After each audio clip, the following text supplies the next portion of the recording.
দেশনেত্রী বেগম খালেদা জিয়া দীর্ঘকাল ফ্যাসিবাদের নির্যাতিত হয়ে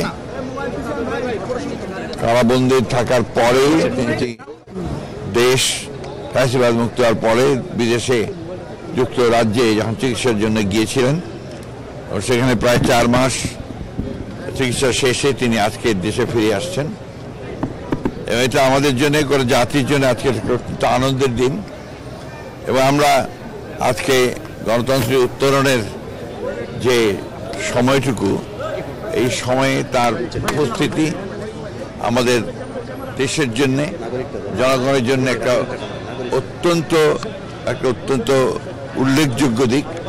আমরা মনে করি যে বেগম খালেদা জিয়ার এই উপস্থিতি, তার দেশে ফিরে আসা, এটা আমাদের গণতন্ত্রের উত্তরণের পথকে আরো সহজ করবে, দেশকে একটা সঠিক বৈষম্যহীন একটা পরিস্থিতির দিকে নিয়ে যেতে সহযোগিতা করবে।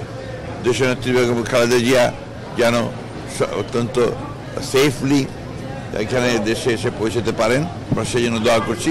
এবং দেশবাসীর কাছে এই দোয়া চাইছি যে দেশবাসী তার সুস্বাস্থ্যের জন্য দোয়া করেন এবং দেশবাসী যেন গণতন্ত্রে ফিরে যেতে পারে, তার জন্য একটা পথ সহজেই আমরা অর্জন করতে পারি, সেই আহ্বান আমরা জানাচ্ছি।